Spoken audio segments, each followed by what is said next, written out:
এখানে যে পথসভা হলো, জনসভা কি বলবেন? আজকে তো পথসভা ছিল, স্ট্রিট কর্নার। মাধবপুরের মানুষ, এত মানুষ আসবে আমি কল্পনা করতে পারিনি। একটা পথসভা যে জনসভা হতে পারে। মানুষ খুব বিপদে আছে। আমডাঙ্গার মানুষ বোমাগুলি পিস্তলের শিকার। এই তৃণমূল আমডাঙ্গার মানুষের গণতান্ত্রিক অধিকারটাকে লুট করেছে, ভোটাধিকারটাকে লুট করেছে, পঞ্চায়েতি ব্যবস্থাকে লুট করেছে। 100 দিনের কাজ নেই, বেকার যুবকের কাজ নেই। এখানে হসপিটালে কোনো ট্রিটমেন্ট নেই। বেড়াবেড়িয়ার একটা হসপিটাল একটা ভূতের বাড়ি হয়ে পড়ে রয়েছে।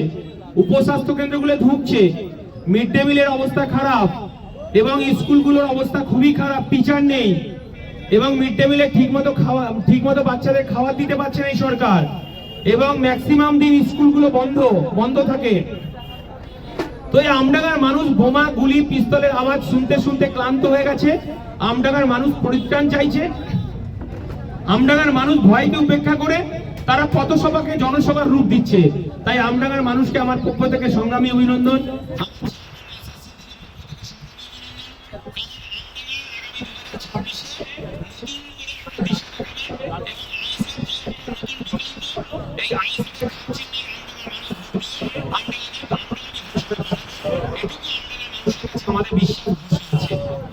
আমডাঙ্গার মানুষজন যেভাবে এইভাবে যে পথসভায় আসছে এবং জনসভা রূপ দিচ্ছে, আর মানুষের ভালোবাসা কেমন পাচ্ছে?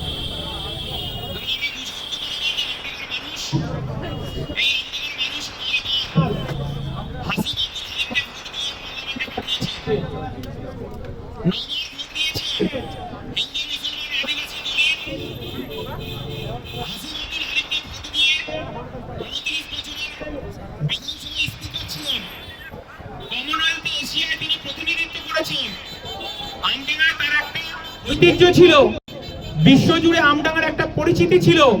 কিন্তু 2011 সালের পর এই আমডাঙ্গা বোমাডাঙ্গা নামে খ্যাত হয়েছে। আমডাঙ্গায় বোমার চাষ হয়, বোমাগুলি পিস্তলের চাষ হয়। আমডাঙ্গার মানুষ আজকে পশ্চিমবঙ্গকে বোমাগুলি পিস্তল দিয়ে চেনে। প্রতিদিন মারামারি, প্রতিদিন বোমাবাজি, প্রতিদিন হয়রানি, প্রতিদিন হুমকি, এই হচ্ছে আমডাঙ্গার নিত্যদিনের কার্যকলাপ। তাই আমডাঙ্গার মানুষ সেই 29 বছরের হাসিম আব্দুল হালিমকে আবার ফিরে পেতে চাইছে এই আমডাঙ্গায়। এবং যে আমডাঙ্গায় আগামী দিনে নতুন বিকল্প, নতুন সন্ধান আইএসএফ দিতে পারবে। আইএসএফ এর পতাকা তলে সমস্ত ধর্ম, জাতি, বর্ণের মানুষ একত্রিত হয়েছে। আমডাঙ্গার তৃণমূল যেটা প্রচার করছে, হিন্দু পাড়ায় গিয়ে বলছে মুসলমানের দল, আর মুসলমান পাড়ায় গিয়ে বলছে এটা বিজেপির দালাল। তাই এই বাংলার মানুষ জানে কে বিজেপির দালাল। এই বাংলায় কারা বিজেপিকে ডেকে নিয়ে এসেছে, মমতা বন্দ্যোপাধ্যায় কবে ডেকে নিয়ে এসেছে বাংলার মানুষ জানে। নতুন করে আমাদেরকে আর বলতে হবে না। এই আমডাঙ্গার মানুষ আইএসএফ উপর আস্থা রাখছে। এবার যত আস্থা রাখছে, তৃণমূলের গুন্ডা বাহিনী তত পিছু হটছে। এবং আমরা জাগ্রত আছি এবং তৃণমূল বোমা গুলি পিস্তল মজুত রাখলে আমরা নজর রাখছি। বোমা গুলি পিস্তল মজুত রাখলে সঙ্গে সঙ্গে প্রশাসনের কাছে আমরা জানাবো এবং প্রশাসন কি ব্যবস্থা নেয় সেই জন্য প্রশাসনের উপর মহল পর্যন্ত আমরা জানাবো। এবং তার বিরুদ্ধে 2 ঘন্টার মধ্যে পুলিশ প্রশাসন বলেছে ব্যবস্থা নেবে যদি আমডাঙ্গায় বোমাগুলি পিস্তল মজুত রাখে। এবং আমাদের পুলিশের উপর ভরসা আছে, সংবিধানের উপর ভরসা আছে, আস্থা আছে, এটুকু আমরা বলতে পারি। আপনি বক্তব্যের মাঝে বললেন যে লিলি বিস্কুটের কারখানা বন্ধ হয়ে আছে, তারপরে এখানে বস্ত্র শিল্প করতে চান, কি বলবেন? এটা তো ঠিক কথা।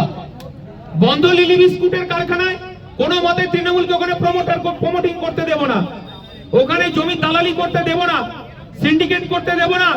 ওখানে লিলি বিস্কুটের কারখানার জমিতে কারখানা হবে।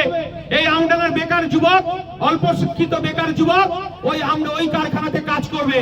যেটা আপনারা দেখেছেন রিজেক্ট হয়েছে, একটা হাব হয়েছে। হাজার হাজার আমার মায়েরা, হাজার হাজার ভাই, হাজার হাজার বোনেরা কাজ করতো। লিলি বিস্কুটের বস্ত্র শিল্প হারাবে। আমডাঙ্গার আমার জমি শিল্পের হাজার হাজার শিক্ষিত এবং অল্প শিক্ষিত বেকার ভাইরা সেখানে কাজ করবে। ভাঙড়ের সংবাদ, ভাইজান নওশাদ সিদ্দিকীকে সেখানে 30 কোটি টাকা ঘুষ দেওয়ার উপর 30 কোটি টাকা ঘুষ দেওয়ার কথা বলেছে। যে কথা সোনা মাত্র ভাইজান নওশাদ সিদ্দিকী কেস করেছেন এবং দীপক বাবুরির নাম করেছে, কি বলবেন? দেখুন, এই সম্পর্কে অনেকবার আমি বক্তব্য রেখেছি। যারা বক্তব্য রেখেছে তাদের কাছে যদি নতুন কোনো তথ্য থাকে, থানার দরজা খোলা আছে, থানায় গিয়ে এফআইআর করুন। বাকিটা আমরা কোর্টে গিয়ে বুঝে নেবো।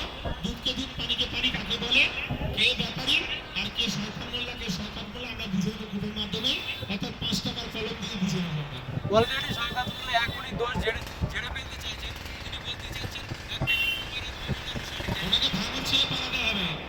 ভাঙড়ের মানুষ, ভাঙড়ের মায়েরা জোর বেঁধেছে এবং জাতীয় কমিশনকে নটোরিয়াস ক্রিমিনাল বলেছে। শওকত মোল্লাকে অবিলম্বে ভাঙড় ছেড়ে পালাতে হবে। শওকত মোল্লা যদি অত ক্ষমতা থাকে, পুলিশ প্রশাসনের গুন্ডা বাহিনী ছেড়ে ওকে একবার ভাঙড়ে আসতে বলবে। আমার মায়েরাই শওকত মোল্লার তার মোকাবিলা করে নেবে। ঠিক আছে, ধন্যবাদ।